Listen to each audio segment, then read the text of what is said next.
Girl, we're recording remotely again this week. What year is it? Are we back in 2020? Time's a construct, girl. Ask me what year it is. How dare you?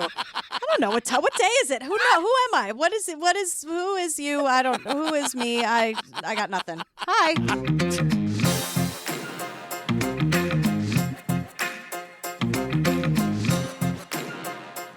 Hi, Jillian Benzavali. Hey, Patrick Hines. Oh, my goodness, you guys. If you're looking for more shenanigans, join us on the Patreon. Over 300 full ad-free bonus episodes. I say it every single week, girl. I know. I mean, I'm there on the Pates myself. I'm part of the whole operation. But really, this is our way of inviting you to join us on Lady Pates. You guys, right now we're doing Heist. We're about to get to the episodes where they steal the expensive bourbon. You know that we're going to drink during that episode. I'm bringing bourbon for those recordings. I'm saying one word. What? Pappygate. If you know, you know. That's all I'm going to say. I'll see you in a couple of weeks on Heist. But you guys, after that, we're going right into Lula Rich. Lula Rich. You know, people are going to get mad at me, I think, about the Lula Rich. I don't know. Well, wait, that's the one with, like, the yoga pants? Is that what they do? That's like the racist, misogynistic leggings. Oh. That's Lula Rich. Well, it's also where you can find our coverage of Night Stalker, I'll Be Gone in the Dark, Making a Murderer, Serial, The Staircase, The Jinx. That piece of shit's going to jail forever, girl. Yes, that's which is amazing. But also on top of that, he also got charged with Kathy's murder, too. Yeah, I know. Bye. It only took him till he's on his deathbed. He looks like the fucking crypt keeper. But anyway, I'm happy. I'm happy. Are you going to give him an okay bye-bye? When he dies, it'll be the ultimate okay bye-bye. Can't wait.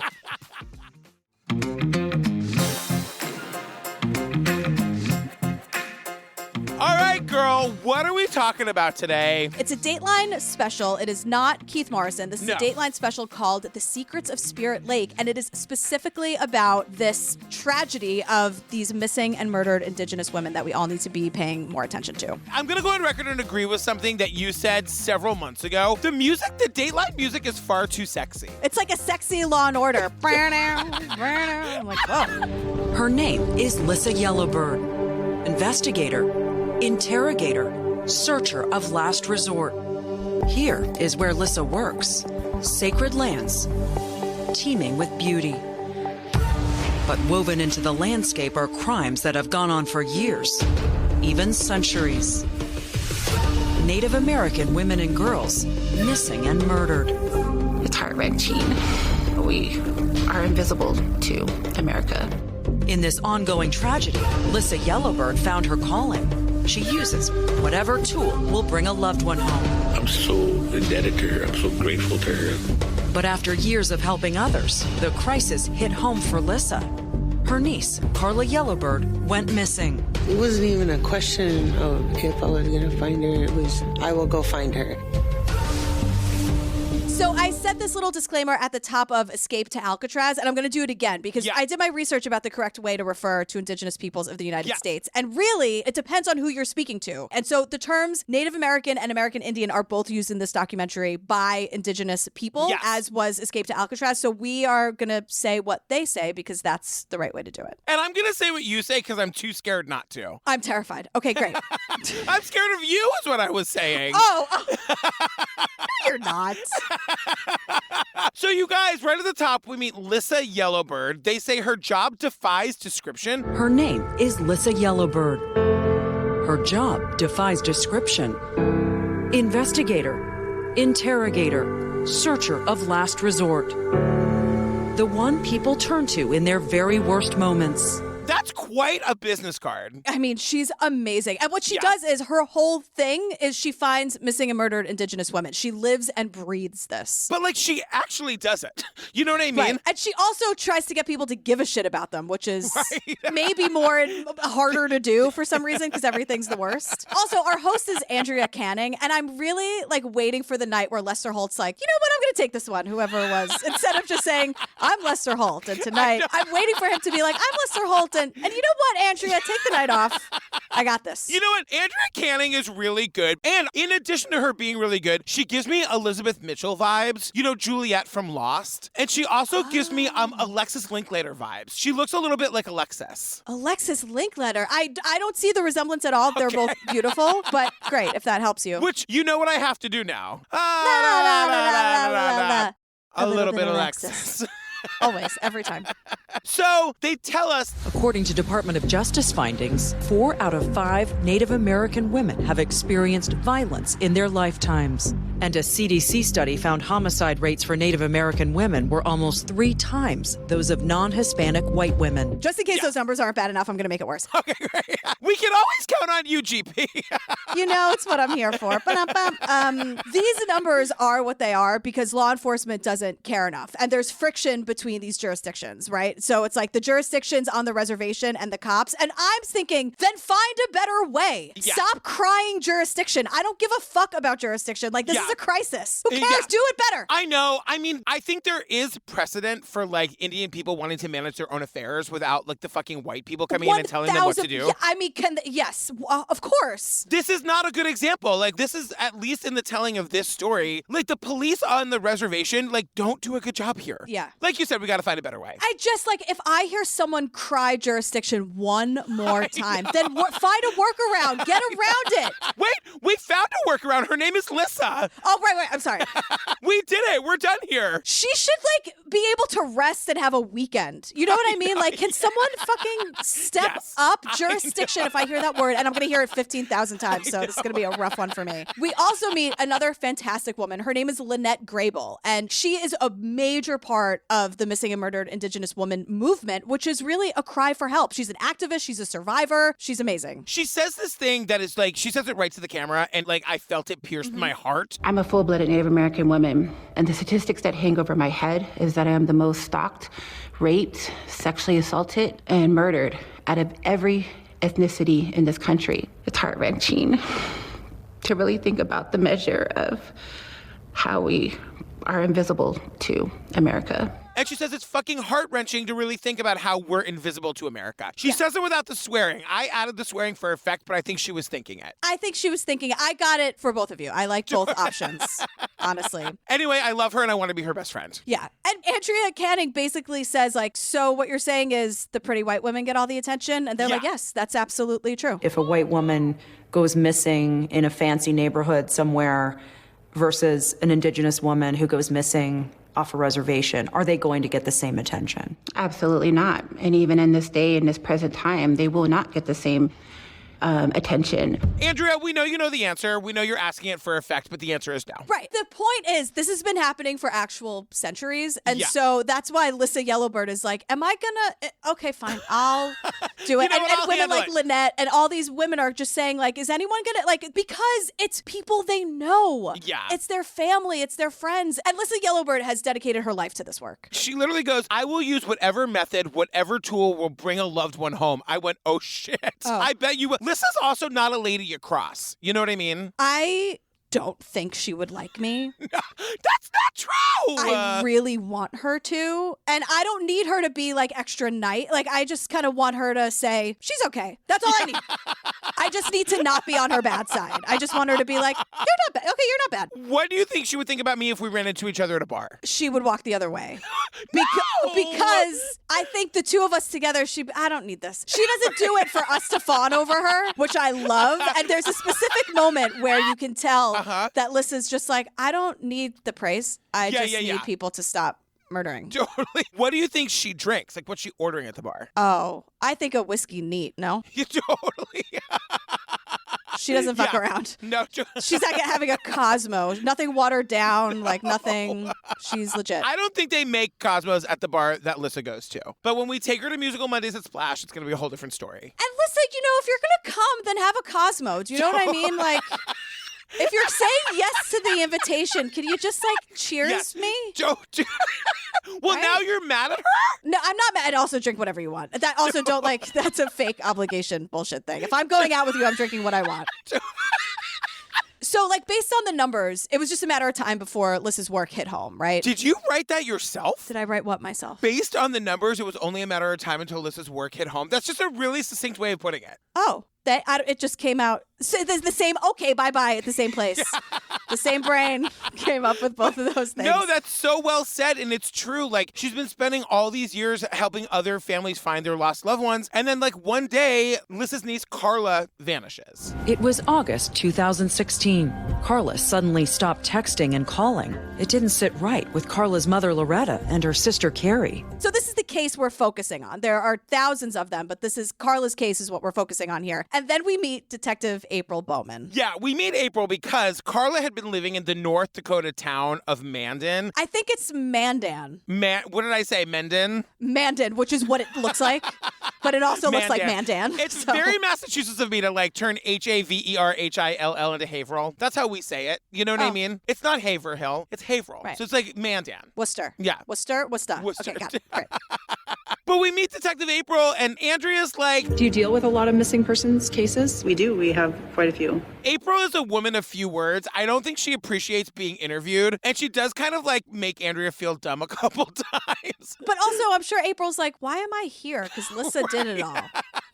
Right, Should I even be here? Because Lissa did all the work. Because April does say, like, I really wanted to work hard on this case, but, like, because of, I'm sorry to say it, jurisdiction, I really couldn't, and Lissa did everything. But at the same time, we do need to interview. I think April's presence here is important. And I don't mean to take away from April actually did try to do work. It's not her fault. So I'm sorry, April. So now we learn about this, right? Like, so most reservations have their own police forces, which we agree and understand why maybe they're not trustworthy of, like, the white cops, like, obviously. Most reservations have their own police forces, but the Bureau of Indian Affairs, the BIA, a division of the Department of the Interior, is also involved in tribal law enforcement. The roles of the BIA, tribal police, and local cops can be confusing, especially to the distraught families of missing women. And so on the day that her family notices that she's missing, Carla's roommate tells detectives that she was going to the town of St. Michael's, which is on a reservation called Spirit Lake. And Spirit Lake is a reservation that spans 400 miles. It's 3 hours northeast of Mandan, which I'm saying that's a long fucking drive. Why is she going there? Yeah, it's... So Detective Bowman calls the BIA office on Spirit Lake, and she's like, look, no one called me back. I tried. So she's like, I'm waiting. I'm like, yeah, the family's waiting too. Yeah. And speaking of the family, Andrea at one point is trying so hard to get them to say that Carla lit up a room. She's literally like, so would you say when she entered a room, what happened? Does she literally say entered a room? Was Carla the kind of person, like, when she walked in the room, you knew she had arrived? Yeah, she was really outgoing and just happy, and everyone was just enjoyed being around her. She was always there for us and watched over us, and she was a good big sister. So you would say when she came into a room, people like knew it, like they felt it. Like, okay, fill in the blank. She blanked up a room, and I'm like, Andrea. Her poor family is just like, no, she was great. Like, we loved her. But I'm like, Andrea, she literally says to them, so when she came into a room, people noticed, right? Like, how what's another way you would say that? She blanked up a room. Blanked up a room. I can't. Andrea, come on now. She blanked up a room. Oh, my God. This is also where we learn where Lissa is not here for anyone's shit, because she and Carla were really, really close. And she tells this story. She had this big gaudy ring on, and when she put her hand up, I was like, oh, my God. I was like, lose the ring. That looks horrible. She was like, why? You know, and she asked, do you want it? And I was like, oh, heck no. This is a story that Lissa tells to show us how close they were, and I love it. I know. And yet another example of why I think that Lissa would probably have some shit to say about my fashion choices as well. Yeah, I mean, I think we're both guilty of that. I think she'd be like, a pop of color wouldn't hurt. I know. And I'm like, she's like, are you fucking assholes wearing your own merch again? I'm wearing our merch because I didn't leave my home today. Yeah, so I don't walk the streets of New York City in our merch. So we get a little bit of Carla's backstory, and when she was younger, like, she was a smart kid, she enrolled in college, she had kids, she got married, and then they say that, like... But her once promising life fell apart. Her once promising life falls apart when she falls into drugs. Yeah, we need a better copy, Dateline. Don't say that. Don't say that. But her mother, Lizette, says that drugs got a hold of her, and she went to treatment, and she really, really tried to not be doing drugs anymore, and it didn't happen. And so she'd leave treatment, and she'd fall right back into that world. And so Lissa's like, hi, Andrea, I know exactly what this is like because I basically had a very similar story. She went down the same path I went down. How close to home was that hitting for you? Well, I could count the number of times that I could have ended up in that same predicament. I could count the number of times I could have ended up in the same predicament. Yeah, only Lissa's story is fucking wild. Like, okay, just listen. Yeah. Just listen. Okay, so she says... Everyone, shut up!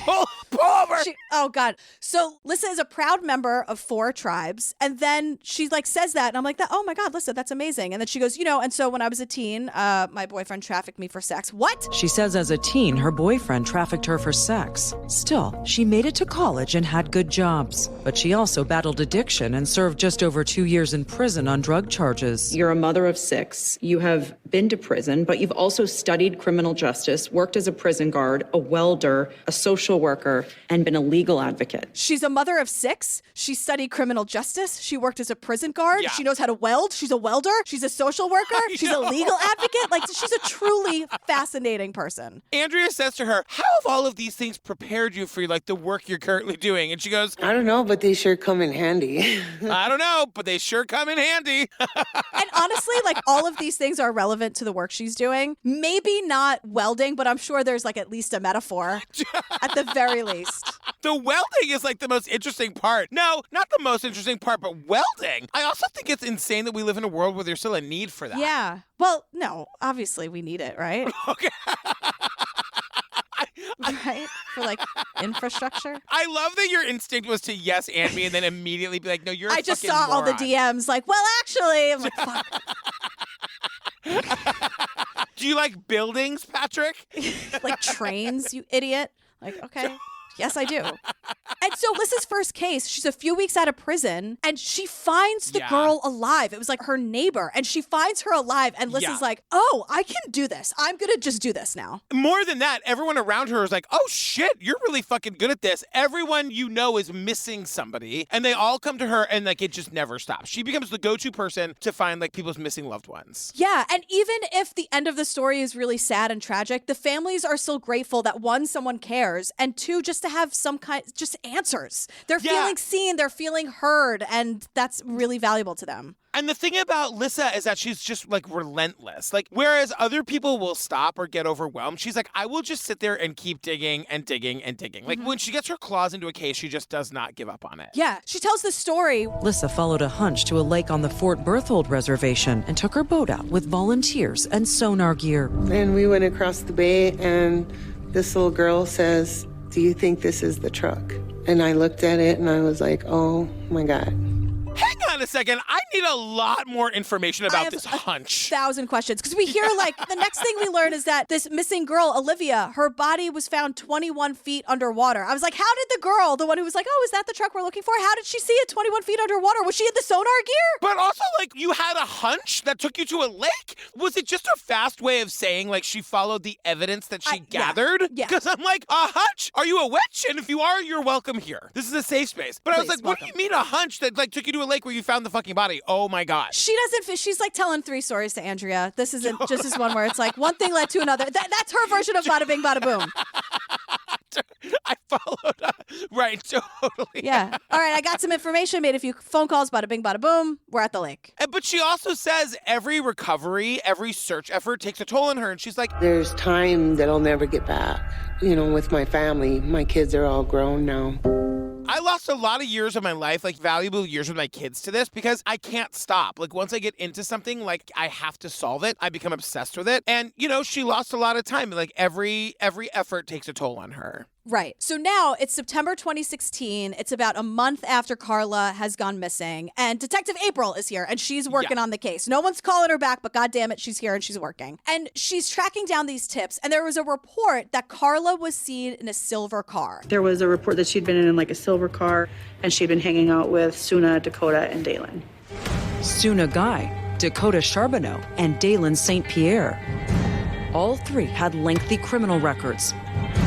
All 3 resided on the Spirit Lake Reservation. All three of these fucking dirtbags had lengthy criminal records, and all three resided on the Spirit Lake Reservation. That's where Carla was going. Remember the one that's like 3.5 hours away from where she lives? They all live in that place where she was headed that day. And Detective April is like, I called every cop in every jurisdiction and no one would call me back, or they'd never put me through, or they'd like give me the runaround. And apparently they said to her, well, we talked to that Suna guy and he said he didn't see Carla, so we're done here. Moving on. What is it, 4:58? Come on. I'm not trying to work overtime, you dumb girl. Come on, enough. The one suspect says he didn't see her, so no further questions. And she's not allowed to go interview this guy herself because she doesn't have, I'm sorry to say it, girl, the jurisdiction. Right. And like, is this how it's always gone? These like girls go missing, the boys say they didn't do it, and everyone's like, okay, I guess we're done here. Yes, because because even Detective April is like, she needs approval from either the BIA, tribal police, or the FBI, and no one. I said it's 4:58. Right. It's time to get out of here. I'm hungry. It's quitting time, as they say. It's quitting time. And so Lissa's like, God damn it, I'll do it myself. We hear it's like... To start, Lissa needed her sources to talk. She could work the phones, knock on doors, walk the prairies. But out here, where cell service is non-existent in some areas, the most effective way to communicate can be through social media. And Lissa had a massive network of followers she could tap into. Cell service sucks out there, and sometimes it doesn't exist at all. And now, where's my soapbox? Thank you so much. This needs to change. And it's not because some people want to mindlessly scroll or play games on your phone, which you should if you want to have a nice decompression. But it's a safety issue. Jude's journey is back. Yeah, but it's a safety issue. Rural areas need service. The end. Yeah. It's a safety issue. Stop it. Floodlights and cell service. Why is it so fucking hard? You guys, if we change the tagline of our show to floodlights and cell service, would that be a thing? Would you guys buy the t-shirt?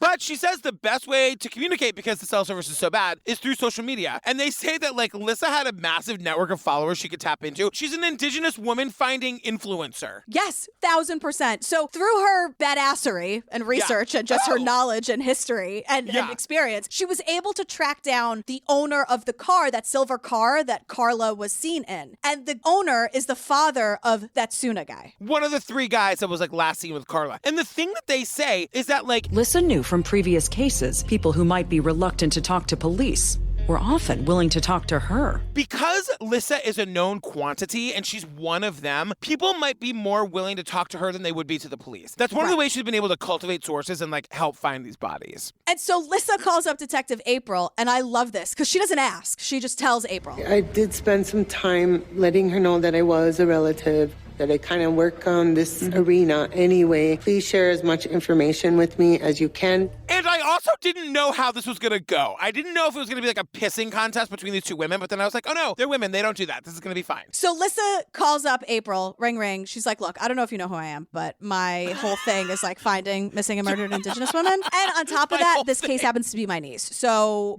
we're going to share information and you're going to tell me what you know, and this is how it's going to work. And April's like, fuck yeah, I am. Yes. Like, yes, she's we're doing like, this. Look, all help is good help. Like, I'm here to solve this fucking case. Also, like, Detective April, to her credit, could have like thrown her hands up and walked away months ago. She's still super invested. Yeah. And I just love that Lissa's like, I'm not asking you. Like, we're just going to share information. So totally. I want to start writing emails the way Lissa writes emails. I want to stop apologizing for existing and the exclamation points. I am definitely an exclamation pointer in emails. I wrote one the other day that I was like, the only piece of grammar that I used was a fucking exclamation point. Right. And then you go back and you're like, well, okay, so it can't be every sentence. But what sentence do I remove the exclamation point from? But then you put a period and you feel like it sounds rude. Right. So then you're like, oh God, okay, so if it's every other, or if it's two in a row, then the third one can't be an exclamation point. Totally. Because the email, if read aloud, would sound like, hey, great to hear from you. Thank you so much for getting back to me. Yes, Tuesday next week works great for a meeting. You know what I mean? Right. And then the period would be, hey, thank you so much for getting back to me. Tuesday is fine. Anyway, bye. Like the one without the exclamation point sounds like you're like, shut up. Tuesday, whatever, if I must. Why was she such a bee about Tuesday? God. Look, I'm so tired. Even just talking about writing an email like that. Like, Lissa, I'm sure Lissa does not use exclamation points, and goddamn it, be more like Lissa. And another great thing about Lissa, by the way, is that she isn't the cops. She can do whatever she wants. Jurisdiction, schmuristiction. She doesn't subscribe to any of that. She can talk to anybody and do anything. Because she says that April can't do anything. She also told me that this basic search area was spanning 5 states and 3 reservations. Lissa's like, I'm not a cop. I'm not restricted by jurisdiction or like what I can say or do. My hands are not tied. I'm going to go fucking find her. So the only real leads they have are those 3 guys that Detective April found that she can't do anything about because no one will like give her the jurisdiction or blah, blah, blah. So Lissa names names. She used Facebook to blast out what she knew. Once I got information and I had some names, I put that out there. Now, all her followers knew the names of the men she thought were somehow involved in Carla's disappearance. These are the 3 men who probably took and killed my niece. I cannot believe, A, that like no cops got mad at her for that, and B, that she's not scared out of her mind to do it. First of all, Lissa, I love you. You can do whatever you want. But like, this is also how innocent people can be put in prison. Yes. Lissa says it's okay here, and I get it. But just to be like, they did it because I said so. It's like, oh, Yeah. ooh, wait. We have to. Okay. It's true. She true. was right. She was right. So it's fine. She was right. And like, she's baiting these guys. She wants one of them to like reach out to her and make contact. Because I think Lissa knows her like actual superpower is like getting people to confess in the moment. You know, she's got to like talk to these people. Right. And so his name is Suna Guy. So when we're saying, oh, that's Suna Guy, we're saying, oh, that's Suna Guy. But his name is also Suna Guy. Oh my God, that's hilarious. And sure enough, he calls her. And she records it. Like, that's the crazy part. We hear these fucking conversations. He calls her from a blocked number. So she can't, like, if they get disconnected or he hangs up on her, she can't call him back. And so he's like, why is my name being put in stuff when I don't even know what's going on? But if there's a way I can help anybody, I try. I'm not a bad guy, you know what I mean? look, I want to help any way I can. I'm not a bad guy. I don't have anything to hide. So for this first phone call, Lissa's strategy is to listen, be way more patient than I ever could have been, and build trust. Because it's human nature. People want to fill the silences. So if he's like, oh, I'm a great guy, I don't have anything to hide. And she's like, and then just lets it hang. Then he's like, well, because he's just filling the silences. Yeah, it's true. His story is that he said that he gave a ride to Carla's brother-in-law and Carla and took them up to Spirit Lake. And he kept going? Yeah. I mean, he didn't see her again. Did you believe him? No. Did you believe him? She goes, no. She goes, no. Here's how she said no. Yeah. She said no, like, imagine I'm telling someone a story that you and I went out or something. And it was like, I went to meet Patrick for a drink. I could only stay for one. And so then whatever. And then the person goes, did you really only have one drink? And I went, no. That's the kind of no exactly that listen. No. What are you, crazy? No.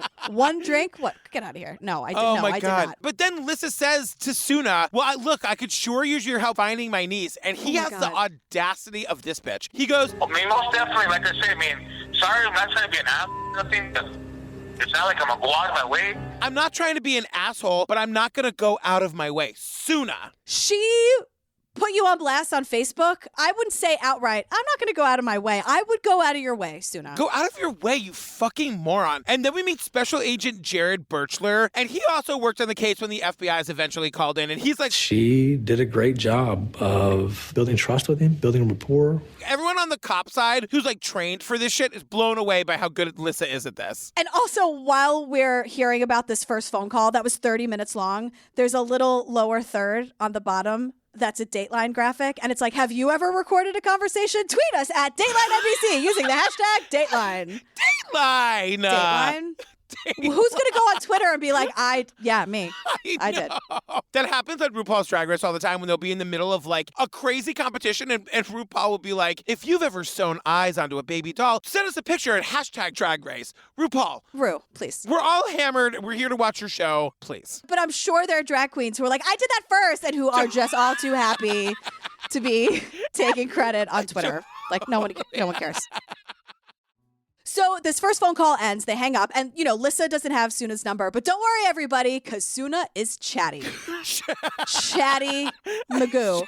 So Suna's chatty, but Lissa's like, she doesn't have a whole lot of time. She's very, very busy. There's a lot of work to be done. Yes. And because a couple days go by and he doesn't call her back, she goes right back to Facebook again and posts about him. This dude is so predictable. She's like, I really want to talk to Suna again. Let me talk some shit on Facebook real quick. 5 seconds later. She's just like, my missing niece was last seen with this Suna guy. Like, literally, he gets mad and calls her. Men are so predictable. The most predictable. And the first conversation, Lissa was like, listening and patient. Yeah. No, that ship has fucking sailed. That is over. And she tells Suna as much. She's like, You need to get honest with me because I'm done playing. I haven't dealt with your kind of people before. I have. Now she's trying to make him feel guilty. She's trying to like also exert her power. She goes, you think I haven't dealt with your kind of people before? I have. I'll come get her personally myself if I have to, but I want to know. And she goes, You tell me where my niece's body is at, and I'll let God reckon with you, okay? Because we already know how it's gone down. tell me where my niece's body is and I'll let God fucking reckon with you. Lissa. I know. That is beautiful. That is gorgeous. Not scripted. She's coming up with it in the moment. Lissa is on fucking fire. You know what, Lissa? You are great at this. Yeah, and she's playing him like a fucking fiddle. Honestly, Totally. like she's playing him, and instead of just hanging up the phone, he continues the conversation. Just hang up the phone. Just stop talking. But she hangs up on him. She literally goes, when you're ready to get honest, call me back. Until then, I'm done. Click. Click. Oh my God. And this is where Andrea's like, You were like a one-woman good cop, bad cop. I never heard that one before. Kind of fits though, right? Kind of. so Lissa, would you call yourself like a one-woman good cop, bad cop? And this is where Lissa's like, I don't know, I guess, Andrea. I don't know. Like, she's not here to impress anyone. She doesn't give a shit. Like, she's exhausted. She just wants to go to work. Like, I don't know how they convinced her to be on Dateline. Probably for the greater good. She realizes that this is something that really needs a lot of eyes on it. Totally. It is not clicked for Andrea that Lissa doesn't need any of that. Just ask her the questions. Give her the platform. I see a lot of myself in Andrea. Yeah. I feel like between setups, I'd be trying to like give her compliments. Yeah. Trying to Ooh, like that's- do. ooh. Yeah, beautiful. Where'd you get that top? Is it Ann Taylor? No, it's not Ann Taylor. Okay. Ann Taylor. Andrea. Oh, Andrea, you and I have a lot in common. So while Lissa's like, you know what, Suna, fuck you. I have things to do. Call me back when you want to be honest. Detective April is like in her little cubicle, like really trying to crack the case. So they're both doing hard work. You know, they're both. But wait a second. This is my favorite Detective April moment, too, because Andrea's just trying to do her job. But she's like, so, you know, you're still working on the case. You're not hearing back from the tribal police. You're not really able to get anywhere. And Andrea goes, How frustrating is that?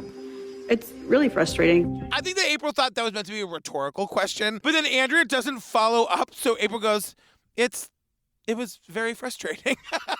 Andrea, we're halfway through this thing. It all sucks. It's frustrating. How many times is she going to ask me? I'm not coming for this? Andrea. I know Andrea knows how badly these stories need to be told. Every single person in this episode is not a talker. Like, I'm the dream interview for like a Dateline interview because I will just talk and talk and talk. Yeah. All of these like indigenous women are not like that, and neither is Detective April. So Andrea's doing the best she can, everybody. But she's also doing the Dateline thing. Keith does it all the time. They say things where it's like, hi, I'm Andrea. I'm going to be playing the role of someone who's new here. I'm going to be asking you questions you've heard before. I'm going to be asking you questions we both know the answer to. So this is part of Dateline. Thank you so much. The coffee's right over there. Bathroom's on the left. And, you know, we're going to have a rip-roaring good time here on Dateline. Yeah. They do it. They all do it. They all do it. Yes. And like, this is where we start to get some back talk from the BAI, which is the Bureau of Indigenous Affairs. April and Lissa are both like, I called the BAI all the time. I wanted them to be involved. They never got back to me. And the BAI like sent a statement that was like, The BIA told us that in Carla's case, BIA agents assisted the FBI with search efforts on foot and with helicopters, drones, and ATVs. You know what's much easier than getting a fucking drone, picking up a phone, and calling Lissa or April? You have two women who are begging to do the work, and you're just going to lie about drones and ATVs? Fuck off, BIA. Right. Enough. So, of course, Suna calls back. Lissa 100% knows who it is, but you hear him go, Lissa? And she goes, who's this? What? But they're fighting immediately. Suna, why do you keep calling? And you know what? Dateline has the same question because the lower third. Why do you think Suna keeps calling Lissa? Tweet us at Dateline NBC using the hashtag Dateline. They're fighting immediately. Yeah. And Suna's like, I'm trying to help you, Lissa. And she's like, no, you're not, Suna. And then Lissa's like, And you know what? I can have pity on you. I can have pity on you, but I want my niece's body. she goes from guilting him. I know. Phone call number 3, she's just berating him, as she should. I pity you. Fucking garbage. Suna, you sound really fucking stupid in these phone calls. Like, there's just no getting around it. Suna, I mean, Lissa's right every step of the way. Oh, God. But these phone calls keep happening, and, like, Lissa's exhausted. I'm exhausted. The case is bad enough, but then Suna's, like, infuriating to deal with. He's just a nightmare, this guy. But something happens in the next phone call that I don't really understand. So Suna calls her, and he's like, oh, my God, Lissa, I'm being trailed by people from out of state. These guys are following me around in cars with Texas license plates. She is laughing so fucking hard. I called for Town PD to even tell them about this, and they ain't even concerned about it. You know what I mean? I'm sorry. I didn't realize what I just said. Oh. Yeah. Like, she offers to run the license plate of these guys for him, and then she just starts laughing, and she's like, I didn't realize how ridiculous that sounded, because I guess she can't, like, as a civilian, she can't do it. Yeah. And also, like, she's snapped. Like, something, like, a switch was like, oh my God. This guy is maddening. And she's just like, if I don't laugh right now, I'm going to reach through the phone and murder him myself. So she just starts laughing. But Suna thinks she's laughing because they're, like, pals. Right. And he doesn't get that he's talking to a person at the end of their fucking rope and who is sick of his shit. He's just like, oh, so we're cool now, Lissa? That's awesome. Right. Like, no, Lissa hates you. So then all of a sudden it's like jump cut to like the final call from Suna. Because he keeps calling. I just can't say that enough. Suna. But also I'm glad he did. Because he's like a bad guy, but I think he like wants to tell her what happened to like make himself feel better. So he calls Lissa back and he's like, look, why don't you come to Spirit Lake tomorrow? And basically promises to like tell her and show her where Carla's body is. Wait a second. There's a sound effect here where Andrea, like the voiceover says, he admitted to what Lissa had long believed. Carla was dead. And then there's this like bonker sound effect that sounds like a battery dying or like a womp womp when she says that. He admitted to what Lissa had long believed. Carla was dead. I was there. No, I took that as like somebody's cell phone was dying. That is true. But without context, the timing of it is fucking bonkers. Because I didn't know if it was a mistake or if it was like, if they would fix it by the time you watched it or something. Oh my God. To me, it felt like Suna's cell phone battery was dying and it just made the sound and it recorded it. It was, but like if someone's phone is, would you hear that sound on your end? Only on your end, if it's your phone that's dying. So that it was Lissa's phone that was dying. Yeah, yes, yeah. It took me out of it. I was like, Dateline? Because the lower thirds were like, have you ever recorded? And I was like, what is this womp womp? No. Oh my God. It jarred me. It jarred me for days. It's was funny, like, I totally made note of it when it happened, but now when you're reminding me of it, I'm like, oh yeah, I totally did fucking hear that. For a second, I'm like, what? Who's it? What is that? Is there a phone in the office? Like, it was so out of nowhere, and I was like, you couldn't edit that out? Like, why? So Suna acknowledges that Carla is dead, and he acknowledges that he was there, but he didn't pull the trigger. But in the aftermath of the killing, the other two guys, Dakota and Dateline, insisted that he help move the body. At gunpoint. So they're forcing him to do this, according to Suna. They both had guns. He's no longer referring to her because she's dead as a person. He's referring to her as it. And they were trying to ask me to touch her and hold and grab her, but I ain't gonna touch no dead body. I wasn't gonna grab it. Suna. This is your 6th phone call with Lissa. Haven't you learned? I know. And he says, I know where the body is at, and I know the individual who did it. And then we're back to like the interview with Lissa, and she's explaining to us, like, the story is... The intention was to rob her. It didn't go as planned, obviously. And when it happened the way it did, he claims that it was just as big of a shock to him. The intention had been to rob her because of drugs. Like, she either had drugs or she had drug money, but the whole thing didn't go as planned. And Suna claims that, like, her being shot and killed was, like, just as big a shock to him as it was to anybody. Right. And then, in a twist, or maybe not really, Suna calls Detective April. Yeah. And I'm like, I guess it's not really that shocking because the dude loves to talk on the phone. So now he's calling Detective April being like, okay, get these guys. Because, again, Lissa can't do that because she's not, like, actually law enforcement. So they're like, Detective April, here are these 2 guys, go get them. And she's like, but I can't. She can't. But so April calls the FBI because the FBI is the only body that, like, supersedes jurisdiction. They can go anywhere. Right. And so the FBI heads to the reservation looking for Carla's body, and they want to go bring Suna in that night. Like, they want to arrest him that night, but they can't find him because the fucking guy has gone into hiding and he turned off his phone so they couldn't, like, ping his location. I can't believe this doesn't happen more often. Why have we done so many documentaries where the fucking killer is like tracked down because they left their cell phone on? Don't tell them to turn their phone off. I know. But it's like, tell them. why is everyone so stupid? Yeah, I love that they're stupid.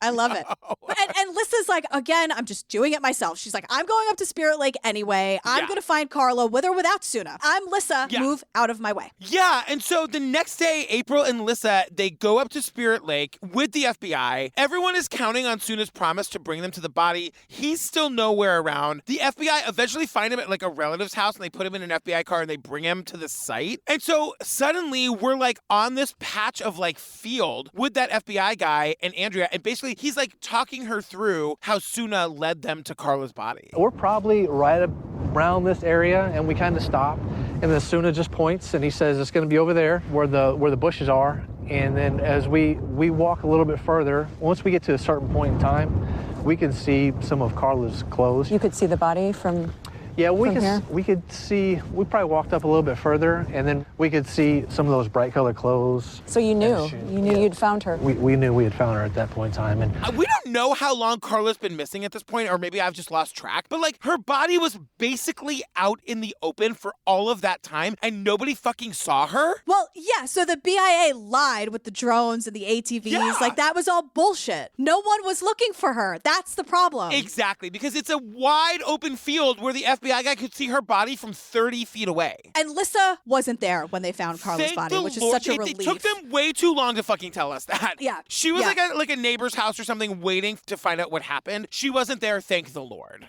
But like, it's so sad. She's the one who ID'd Carla's body, and she says to Andrea, like, First thing that I noticed was that ring. There was that The ring. big gaudy ring. Wow, she still had it on. I looked at the ring. I mean, it was right there. And just to see the condition she was in. there was that ring, that big gaudy ring from that story at the top of the episode. And it's just like, oh my God. I kept waiting for her to be like, still ugly. Still ugly. You know what I mean? And it is. Yeah. And it's just like, oh my God. And so, like, they tell us the story of Carla Yellowbird is in some ways tragically routine. Yes, because also the people who killed her knew they didn't have to work that hard to hide her body because no one's going to go looking for her. Right. And the only thing kind of unusual about this is that something actually happened to her killers. Let's go by. Let's go down the list. Dalen St. Pierre, he's the one who the gun quote accidentally went off. I don't buy it, but he pleaded guilty. The gun never accidentally goes off, you guys. That's not a thing. Stop it. Yeah. He pleaded guilty to felony murder and related charges. He's sentenced to 27 and a half years. Not bad. Dakota Charbonneau pleaded guilty to second-degree murder for aiding and abetting a murder, and he's sentenced to 50 years for that, plus other charges. Holy shit. I know. What were those other charges? Because I know. Right, because it's like he got more than anybody else. Yeah, and the Suna person. The Suna guy. That Suna guy, also known as Suna guy, he got 15 years for second-degree murder and related charges, but there's a plea deal. Yeah. In court, Carla's mom came face-to-face with Suna. And again, like, Carla's mom is just a woman of few words. You came face-to-face with Suna Guy. Yes, I did. What did he say to you? He just told me he was sorry, and I didn't want to listen to him. Did you say anything to him? Well, I just was happy that he showed where my daughter was. She was glad that he, like, led the authorities to the body. But the thing that we learned in another twist is that Carla's mom and Carla's aunt, Lissa, don't fucking speak to each other anymore because Lissa spoke on Suna's behalf at trial. And I think she did this for a very important fucking reason. So Lissa is saying, just like factually, he didn't plot to kill Carla. He didn't pull the trigger. And even though, yes, he's maybe one of the most infuriating people she's ever spoken to, he did help her find the body. And on top of that, she did it to send a message to say, it's okay to speak up. It's okay to give information. It's okay to give the family closure. It's okay. And the thing that she's not saying is that she's like, it's okay to tell me because if you want to do the right thing and tell me, I will have your back down the road. Like, this is why she's a fucking find the missing and murdered indigenous women influencer. Like, this is how she gets her body of sources, you know? Like, I understand why her sister, whose daughter was murdered, and this is why we're all here. I understand being like, and you vouched for that guy? Seriously? But it's like, there's such a bigger movement here, and that's how the episode ends, with this movement. That's been taking a couple of steps forward, but not nearly enough. And like, the indigenous community should not be responsible for getting the word out and getting people to pay attention. It should just be happening. It should just be happening. And it's kind of amazing. I remember when this happened, because they point out like one thing that's bringing the community hope was the appointment of Deb Haaland as the Secretary of the Interior. She's an indigenous woman who's like the fucking Secretary of the Interior. She is the first indigenous woman to hold that post. You know, she was appointed by Biden, obviously. In her role, she oversees the BIA, and she's going to make them do better. Like, that's one of the things that she's going to do in her role. Tackling the missing and murdered Indigenous women's crisis is a priority for Secretary Haaland. This is a crisis that's been happening in our country since colonization, and it's very, very deep. And so I'm grateful that we're seeing some action on it right now. Yeah, Lynette Grable from the top of the episode, she's an activist and survivor. She says, she's like, I gotta tell you, like, the way law enforcement handles these cases, like, we need people like Deb. Lynette says, and I've heard law enforcement tell the family and even myself that this person is an alcoholic or this person is known to party. And I always cringe when I hear that, because that doesn't matter.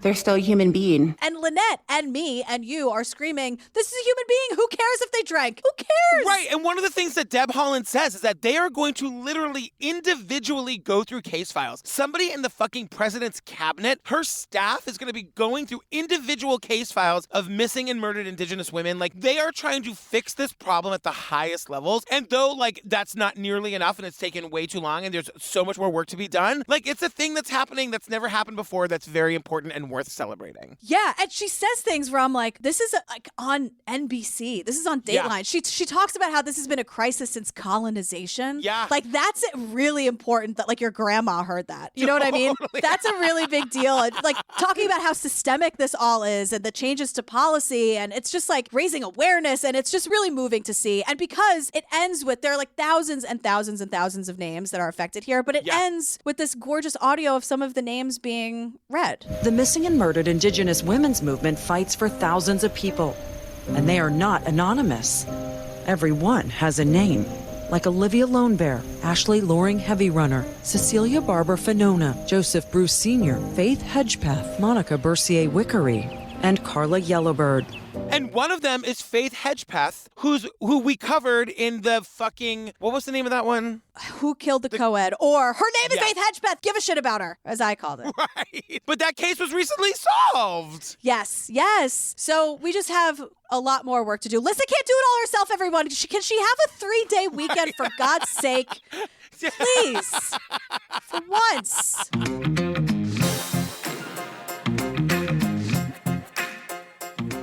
Oh my God, we did. What was this one called? Secrets of Spirit Lake. Oh, another Dateline doing the good work. You guys, if you want more Jillian and me, join us on the Patreon. I say it all the time. We're in the middle of heist. We are about to deal with some fucking fancy bourbon smuggling. I'm very excited. I mean, this has you written all over it. You love heists. You love the bourbon. God. And then it goes right into Lula Rich, which you're saying are racist leggings? They're racist, misogynistic, culty leggings, yeah. And they smell, apparently. They smell bad, too, so. But it's also where you can get our episode-by-episode coverage of the Lacey Peterson case. If you want to hear why some people think that Scott Peterson is innocent, go listen to that one. There's I'll Be Gone in the Dark. There's Fear City. There's Lorena. There's Serial Season 1. The Jinx. There's The Vow. There's Night Stalker. There's Tiger King. There's, there's just all those long-form series. 4, 5, 6, 7, 8 episodes. They're all over there. 2, 3. 5, 6, 7, 8. 5, 6, 7, 8. Girl, what are we doing next? Oh, we are doing Untold Crimes and Penalties. This is the hockey one. The hockey and the mob, okay? Oh my God! Unbelievable. Hockey and the mob. Okay, I gotta tell you guys, Netflix reached out to us about this Untold thing because it's about the sports. And they're like, we know you guys don't like sports. And we're like, yeah, we're not gonna do it. And then they're like, give it a try. I gotta tell you, everyone I've watched, the lesbian boxers, the Mallet to Pal, I'm very into it. Yeah, hey Netflix, can you get your shit together about Chappelle? Thanks so much. Totally. Much appreciated. Thank you very, very much. I'll be in touch about it. Don't worry. You'll be hearing from me. Thank you.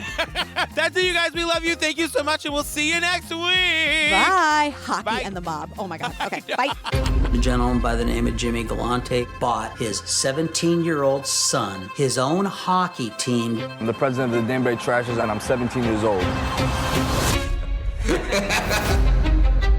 This was the largest investigation I've ever been a part of.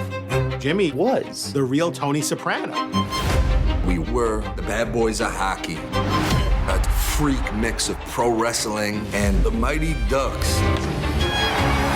I made it very clear, if you do something to embarrass this league, you're going to be dealt with. It was a gangster mentality. They're going at it. Every player was getting paid under the table. I'm supposed to say that or no? We dominated. It was a shit show. I consider the team a family. I didn't have to be a rocket scientist to assume that something bad was going to happen.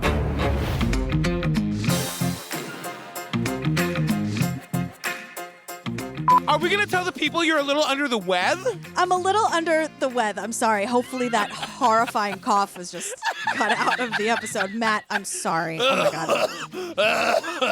That was Patrick, in case anyone was confused. Saying the statistics is hard. The statistics. It sucks. Well, you're good at everything. See? Feels good when somebody screams your name out a car window, doesn't it, GP? First I jump out of my skin, but yes, then I realize it's all for a good cause. It's a nice thing.